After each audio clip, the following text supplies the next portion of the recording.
What's up? It's Andrew with ManViews, and I'm here to review all the fights and whatnot that happened this past weekend. Now, as everybody knows, I was wrong about the Johnson and McCall fight and Pacman Bradley fight. Friday night, I'm not going to try and make excuses for Uncle Creepy. You know, I think almost everybody had him as a favorite, but I mean, he gassed out. Johnson was fast. He had good stand-up. He was pretty much able to just wear him down. And congratulations to Demetrius Johnson, but I honestly don't think he's going to make it past Joseph Benavidez.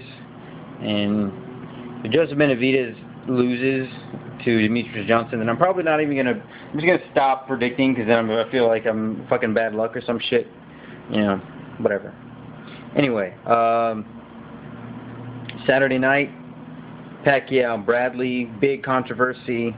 You know, everybody was talking shit, saying that Pac-Man got robbed and all that, and there was controversy to begin with. Now, I could go off for hours about how controversial and weird and just off that whole fucking event just seemed off. You know, the whole thing about him wanting to watch the basketball game and like the stretching out the calves and all that shit. You know, before I get into all the what ifs and could be's and maybes of what could have been the reason for all that, I'm just gonna talk about what happened. So basically, Pacquiao and Bradley fought the full 12, and Bradley won split decision. Most people are crying out saying that Pacquiao got robbed. Now, I do admit, Bloodstain Lane was talking about how the crowd and, you know, the commentating can influence you, but they're like, you know, watch it on mute, see if, you know, your eyes tell you anything differently when your ears aren't influencing you. And I will admit, it makes a difference. It does make a difference. I watched it on mute, and you watch it on mute, and then you watch it with the sound again, every single little thing that Pacquiao does, everybody oohs and ahs, and it's a big fucking deal. And not to take anything away from him, he's one of my favorite fighters. I was going for him that night, but you know, everybody's like ooh ah the second he lands anything. I didn't hear any crowd response whenever they would tie up and Bradley was throwing body clinch punches to the body from the clinch, and you know, he was quick. He was fighting with broken foot and then a sprained ankle. You know, he was quick. He actually did better than I thought he did. Originally, I had it like 3 rounds for Bradley only. Now, I'd say I gave him 4 or 5, maybe. I got to rewatch it again. Don't quote me on that.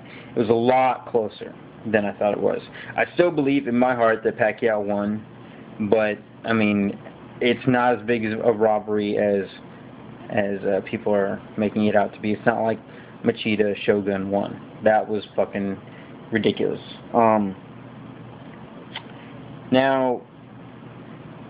there are so many theories as to why this happened. You know, some theories that I was thinking of, and my girlfriend told me to shut the fuck up because she thinks it's stupid, were to be Pacquiao's newfound religion. Maybe he doesn't like the way Bob Arum is running things. Everybody knows Bob Arum's a fucking snake. You know, dirty business dealings all the time, and maybe he's tired of fucking dealing with it.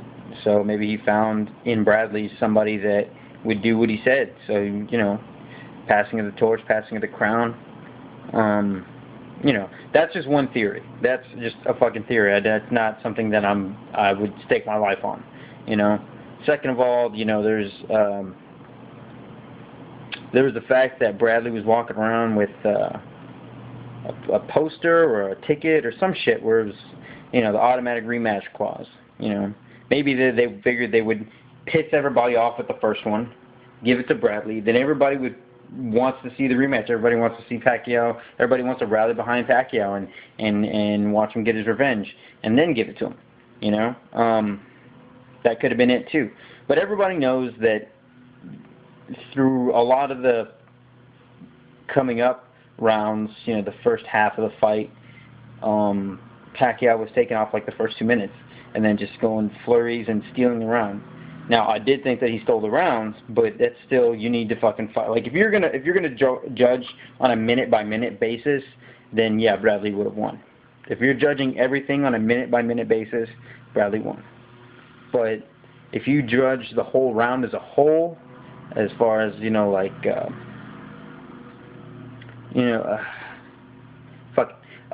like when Pride was around, you know, fights would go to decision. They would take things into consideration, what happened later on in the fight, you know, than what happened earlier on in the fight, unless it was something really devastating. Now, there's a million reasons why this fight went the way it did. Now, I'm not going to fucking sit around here and pontificate or fucking theorize about why it happened and the way it did, but you know, it is what it is. There's going to be a rematch, probably. You know, Bob Arum, he was talking about, there's not going to be a rematch because there's a fucking investigation. What fucking investigation? You know nothing happens without your say-so, so quit the bullshit. Quit trying to act like, oh, well, quit trying to fucking act all fucking concerned and shit. You're full of shit. And we all know you are. Anyway, moving on. There's a lot of other things that I'm going to be talking about on ManViews, not just combat sports, music, and other things like that. Shout out to my friend JP, aka WhyJae. Got a new mixtape dropping soon with Nino Gotti called From Nowhere to Nevermind. He's really fucking good, really lyrical, good, just really smart shit, just really fucking good. He can take, you know, he's not a fucking idiot. He's not like fucking Waka Flocka or anything like that. You know, he's not trying to just get people hype. He has shit to say, and he says it really well. So be on the lookout for that. WhyJae Nino Gotti, From Nowhere to Nevermind, dropping soon. Shout out to my friend Tyler, and shout out to pretty much anybody who gave me love on my first video. Shout out to Bloodstain Lane. All I did, even if you didn't fucking watch it, you know, I just tweeted to him, like, hey bro, I got this video, retweet it. Immediately people were watching it, you know. So thank you to Bloodstain Lane. Thanks to my buddy Tyler McMahon at THEWTM at Twitter. So follow him. He's got a really high fight IQ, really smart dude. So if you want to follow somebody who kind of knows what's going on in the world and knows a little bit about fighting, follow him. Everybody follow Bloodstain Lane, follow WhyJae. So peace to everybody. Oh, thanks to Jonathan again, my colleague over at ManViews. So you'll be hearing more from me later on. We got a couple events coming up soon. We got kind of a joke of a card with Wanderlei Silva and Rich Franklin, the rematch. I mean, I love Wanderlei Silva, huge fan, but nobody wants to see him fight Franklin again. I mean, who the fuck wants to see that again? And then they're expecting people to pay pay-per-view for that. That's gonna be the lowest. That's fucking stupid, you know. And I don't even want to think about paying money for that. I'll go to a bar and watch it. I think that's what anybody who even has any inkling to see that fight or that whole card.